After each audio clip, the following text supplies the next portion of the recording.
जो भी वीडियो से कनेक्ट हुआ है उनके भीतर विराजमान शिव शक्ति को मेरा प्रणाम। देखिए, आज काल भैरव जयंती है, तो मैं महादेव जी से और काल भैरव जी से प्रार्थना करती हूँ कि आप जो भी कनेक्ट हुए हो, आपके जीवन में जो भी सारी कठिनाइयाँ हैं, दुख परेशानियाँ हैं, उन सब का अंत हो और आपका जीवन आनंद से भर जाए। ऐसे मैं उनके चरणों में प्रार्थना करती हूँ। और आज की रीडिंग देखते हैं महादेव जी की तरफ से आपके लिए क्या गाइडेंस है, वो क्या कहना चाहते हैं और आपको क्या बताना चाहते हैं। प्लीज़ महादेव जी गाइड कीजिए, जो भी व्यूवर्स कनेक्ट हुए हैं आप इन्हें क्या गाइड करना चाहते हो, प्लीज़ गाइड कीजिए। जब थक जाओ, जब साथ किसी को ना पाओ, समझ जाना अब साथ ईश्वर खड़े हैं। जो दिख रहा है वो वैसा नहीं है, थोड़ा विवेक से व्यवहार करें। जो आपसे प्यार करते हैं उनसे प्यार करो, वही सच्ची शांति है। समय बहुत कीमती है, ध्यान से बिताना है, सही उपयोग करना है। इरादा पक्का है तो सफलता भी ज़रूर ही मिलेगी। जो आंखों में आंसू लाए वो वहम से बने हुए रिश्ते होते हैं, उन्हें आज़ाद कर दो। तुम्हारे भीतर मेरी शक्ति निरंतर बह रही है, तुम कमज़ोर नहीं हो, उठो और चमको। वाओ! देखिए, सबसे पहला मैसेज आया है, जब थक जाओ, जब साथ किसी को ना पाओ तो समझ जाना कि ईश्वर साथ खड़े हैं। ये मैसेज है ना, सेकंड टाइम आया है, अभी रिसेंटली कुछ दिन पहले ही आया था। डबल कंफर्मेशन है, आप जो भी कनेक्ट हुए हो ना, आपके साथ ईश्वर खड़े हैं। अगर आपको लग रहा है ना किसी परिस्थिति की वजह से आप बहुत टूट चुके हो, आपके पास कोई अगर सहारा नहीं है, तो आपको डरने की बिल्कुल भी ज़रूरत नहीं, क्योंकि ईश्वर ही आपका सहारा बनकर आपके आसपास घूम रहे हैं, चल रहे, फिर रहे। बस आपको अनुभव करना है कि वो आपके साथ हर पल है। आपको खुद को अकेला नहीं समझना है, वो हर पल आपका साथ दे रहे हैं। और इसका कारण ये है ना कि अब तुम थक चुके हो, अब तुमने उनके ऊपर सब छोड़ दिया है ना कि भगवान आप मुझे रास्ता दिखाओ, तो वो आपको रास्ता भी दिखा रहे हैं। बस विश्वास करना है कि वो आपके साथ हर पल निरंतर है। जो दिख रहा है वो वैसा नहीं है, थोड़ा विवेक से व्यवहार करें। देखिए, आप जो भी कनेक्ट हुए हो ना, आप किसी ये एक अलर्टनेस होता है कि देखिए, बाहरी चीज़ों को देखकर अंदाज नहीं लगाना है। अगर कोई चीज़ है ना जो जैसी दिख रही है वैसी नहीं है, तो आप जो भी हो, कुछ काम करने वाले हो, किसी से कनेक्ट होने वाले हो या जो भी है, ये भी मैसेज सेकेंड टाइम आया है। ये अलर्ट है कि सामने से जो पर्सन जैसे है, सिर्फ उन चीज़ों को देखकर कोई अंदाज नहीं लगाना है। हो सकता है बाहर से कोई बहुत रूड दिख रहा है लेकिन अंदर वो बहुत प्यार से भरा हो सकता है कोई बाहर से बहुत प्यार दिखा रहा है लेकिन अंदर उसके कुछ और हो। तो आपको है ना हमेशा बहुत जांच पड़ताल करके किसी रिलेशन में जाना है। और अगेन, अगर आप कोई चीज़ें परिस्थितियां भी आपके सामने है ना, तो वो परिस्थितियां अगर जैसी दिख रही है ना वैसी उनको नहीं देखना है। हो सकता है बहुत प्रॉब्लम है और आप सिर्फ प्रॉब्लम देख रहे हो, तो शायद उसके पीछे कोई अच्छा सॉल्यूशन या कुछ अच्छी घटना होगी। और अगर लाइफ में कुछ अच्छा हो रहा है तो टेम्पररी सुख के लिए अलर्ट रहना है कि पता नहीं, अगर कुछ टेम्पररी सुख दिख रहा है सामने तो उसके पीछे भी कभी कभार कोई हिडन चीज़ें रहती है। तो आपको अलर्ट रहना है, विवेक बुद्धि से चीज़ों को देखना है।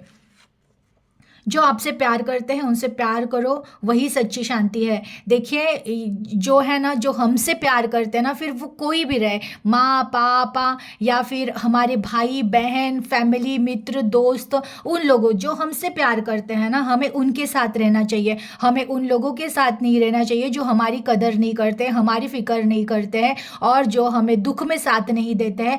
ऐसे लोगों के पीछे भागने से अच्छा जो हमसे प्यार करते हैं, जो हमारा सम्मान करते हैं, जो हमारी केयर करते हैं ना, हमें उनके पीछे जाना है। ना कि जो हमें तकलीफ में छोड़ के गए उनके पीछे बिल्कुल नहीं जाना है। समय बहुत कीमती है, ध्यान से बिताना है, सही उपयोग करना है। अगेन, आज आप जो भी कनेक्ट हुए हो ना, आपको समय में अलर्ट रहना है कि आप ज़्यादा कहीं पे वेस्ट टाइम तो नहीं कर रहे हो ना, रील्स देखने में, मोबाइल देखने में या फिर बस आलस में। ऐसा टाइम आपको वेस्ट नहीं करना है।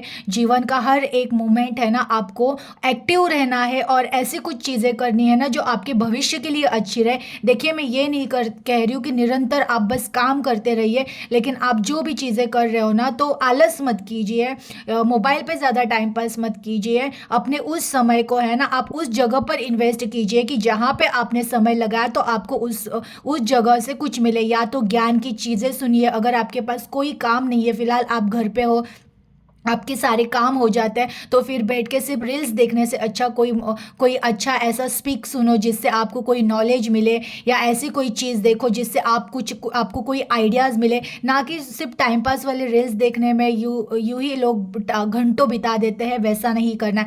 समय को बहुत वो कीमती है, क्योंकि आप अगर अभी समय की वैल्यू आप करोगे ना, तो एक टाइम वो समय आपकी वैल्यू करेगा। तुम्हारे भीतर मेरी शक्ति निरंतर बह रही है, तुम कमज़ोर नहीं हो, उठो और चमको। जो भी आप कनेक्ट हुए हो ना, आपके भीतर उन्होंने कन्फर्मेशन दिया है कि उनकी ही शक्ति बह रही है, और वो होता ही है। हमारे ही अंदर शिव है और उनकी शक्ति निरंतर हमारे अंदर बह रही है। बस हमें जागना होता है, हमें उठना होता है, हमें पहचानना होता है कि हाँ, वो शक्ति मेरे अंदर है और अब वो काम कर रही है, अब वो चमक रही है, यानी कि अब वो एक्टिव हुई है।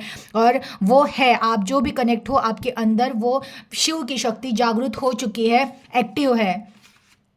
इरादा पक्का है तो सफलता भी ज़रूर मिलेगी। देखिए, ये तो बात आपको भी पता है कि अगर इरादा पक्का है, कितने भी प्रॉब्लम्स आए लेकिन चलते रहोगे, कुछ समय के बाद वही चीज़ निरंतर निरंतर निरंतर करने से एक दिन वो सफल हो ही जाती है। देखिए, कोई अगर चीज़ डिसाइड की है, कोई अगर गोल डिसाइड किया है, आपको सिर्फ चलना है। हो सकता है कुछ प्रॉब्लम्स आए, आपको रुकना पड़े, थोड़ा रुकिए लेकिन चलिए। लेकिन अगर इरादा पक्का किया है ना, तो अब उस चीज़ को हासिल करने के बाद ही रुकना है। और इतना इरादा अगर पक्का होगा ना, तो सफलता 100% आपको मिलेगी ही मिलेगी। जो आंखों में आंसू लाए वो वहम से बने हुए रिश्ते हैं, और उन रिश्तों को आज़ाद करो। अगेन देखिए, आप जो भी कनेक्ट हुए हो और आपकी लाइफ में ऐसे कोई रिश्ते हैं ना, जो आपको आपकी आंखों में आंसू लाते हैं, जो आपको रुलाते हैं, जो आपके दुख में खड़े नहीं है, उनको है ना हंसते हंसते आज़ाद करो। देखिए, होता है, हमारा किसी से बहुत लगाव होता है, प्यार होता है, हम उनको जल्दी भूल नहीं पाते हैं, लेकिन इसके वजह से हम हमारा नुकसान कर रहे होते हैं। क्योंकि जो रोने के लिए छोड़ के चला गया ना, वो तो अपनी लाइफ जी रहा होता है। हम कहीं ना कहीं स्टक हो जाते हैं, तो हमें ऐसे स्टक नहीं होना है, क्योंकि हमारी भी एक जर्नी है, हमारी भी एक लाइफ है, हमारा भी कोई एक उद्देश्य है। किसी एक पर्सन के लिए रोकर हम हमारी लाइफ वेस्ट करने के लिए इस दुनिया में नहीं आए हैं। हमारा कोई कर्तव्य है, और हम किसी योजना के लिए बनाए गए हैं। उस योजना के लिए हमें काम करना है, और इसके लिए हमें निरंतर प्रयास करना होगा। तो इसलिए अगर कोई रिश्ता है जो आंखों में आंसू ला रहा है, आपको स्टक कर रहा है, तो उसको हंसते हंसते विदा करें, उसको जाने दें, और आप अपने जीवन में आगे बढ़े। एनर्जी को क्लेम कीजिएगा, अपना ख्याल रखिएगा। हर हर महादेव।